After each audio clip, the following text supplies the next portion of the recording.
প্রথমত আমি হতাশ যে এখানে মাঠের যে অবস্থা, গ্যালারির যে অবস্থা, ফ্যাসিলিটির যে অবস্থা এবং প্লেয়ারদের সাথে যতটুকু বুঝলাম তাদের আচরণ ভাষাগত বা বডি ল্যাঙ্গুয়েজ যতটুকু বুঝলাম যে এখানে আসলে কিছুই নেই। এবং এখানে কাজ করানোর সুযোগ আছে। এখানে কোচিং লেভেল, কোচিং স্টাফ নাই, গ্রাউন্ড স্টাফ নাই। রাঙামাটির মতো একটা পর্যটন এলাকা, টুরিস্টের এরিয়া, একটা গুরুত্বপূর্ণ জেলা,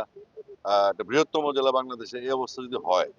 তাহলে তো আসলে নতুন করে শুরু করতে হবে। তো আমরা প্রস্তুত আছি। আমি আমাদের যিনি যারা অ্যাডহক কমিটির এবং আমাদের যিনি কাউন্সিলর আছেন তাকে আমি বলেছি তোমাদেরকে বলেছি দ্রুততম সময়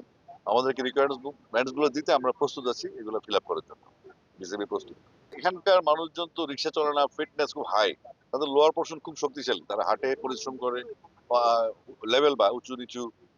তাদের মধ্যে ফিটনেস কাজ করে। এই জিনিস আমরা নারী এবং পুরুষ বোথ সাইডে যদি আমরা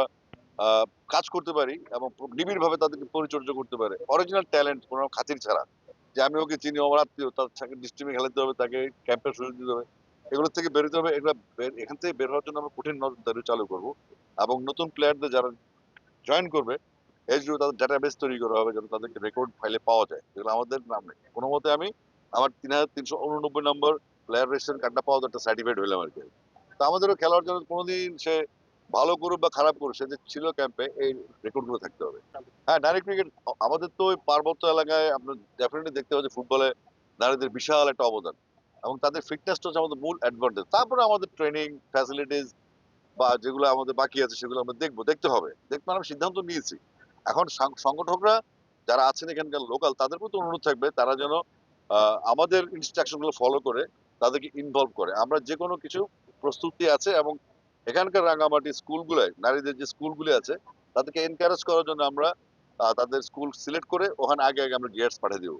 ক্রিকেট গিয়ার্স যেন ওরা একটা প্র্যাকটিস সেশন থাকে মানসিক মাইন্ডসেট করে যে আমরা খেলবো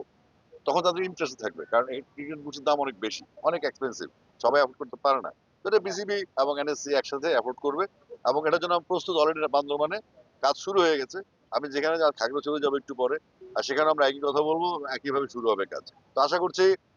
যখন নারী ক্রিকেটাররা যেহেতু একটু কনজারভেটিভনেস কাজ করে আবার তাদের অনেক রকম সমস্যা থাকে বাসায় আসে তো সেখান থেকে কাটানোর জন্য আমরা স্কুল লেভেলকে টার্গেট করছি এবং একাডেমি গুলোকে টার্গেট করছি যেন আমাদের গিয়ার্স গুলো প্লেয়াররা পেয়ে যায় এবং তারা খেলার মাঠে আসার জন্য উৎসাহ বোধ করে